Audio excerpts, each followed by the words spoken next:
সীমান্তের ইছামতি নদীতে ভাসমান মৃতদেহ তদন্তে বিএসএফ ও পুলিশ। ভারত বাংলাদেশ সীমান্তবর্তী ইছামতি নদীতে এক অজ্ঞাত পরিচয় ব্যক্তির মৃতদেহ ভাসতে দেখে চাঞ্চল্য ছড়ায় এলাকায়। এদিন নদীতে একটি দেহ ভাসতে দেখেন স্থানীয়রা। খবর পেয়ে দ্রুত ঘটনাস্থলে পৌঁছায় সীমান্ত রক্ষী বাহিনীর জওয়ানরা। পরে হিঙ্গলগঞ্জ থানার পুলিশ ঘটনাস্থলে এসে মৃতদেহটি উদ্ধার করে। সীমান্ত লাগোয়া এলাকা হওয়ায় মৃতদেহটি বাংলাদেশ থেকে ভেসে এসেছে কিনা তা খতিয়ে দেখছে বিএসএফ ও হিঙ্গলগঞ্জ থানার পুলিশ। ইতিমধ্যেই মৃত ব্যক্তির নাম পরিচয় জানার চেষ্টা শুরু হয়েছে। স্থানীয়দের কাছ থেকে প্রাথমিকভাবে কিছু তথ্য সংগ্রহ করা হয়েছে বলে পুলিশ সূত্রে জানা গেছে। মৃতদেহটিকে ময়নাতদন্তের জন্য পাঠানো হয়েছে। রিপোর্ট হাতে এলে মৃত্যুর প্রকৃত কারণ জানা যাবে বলে জানিয়েছেন তদন্তকারী পুলিশ আধিকারিকরা।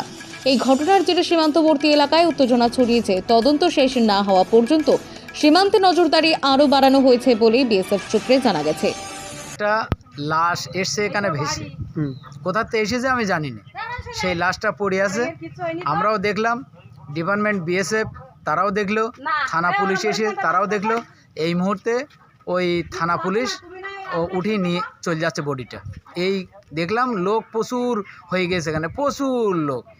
কোথায় এটা জায়গাটা? এটা বাঁকড়া চৌমাথা যে বাজারের একটু উত্তর সাইডে ইট ভাটার সামনে। কি নাম তোমার? আমার নাম সিদ্দিক সর্দার। ব্যুরো রিপোর্ট, অরণ্য টিভি।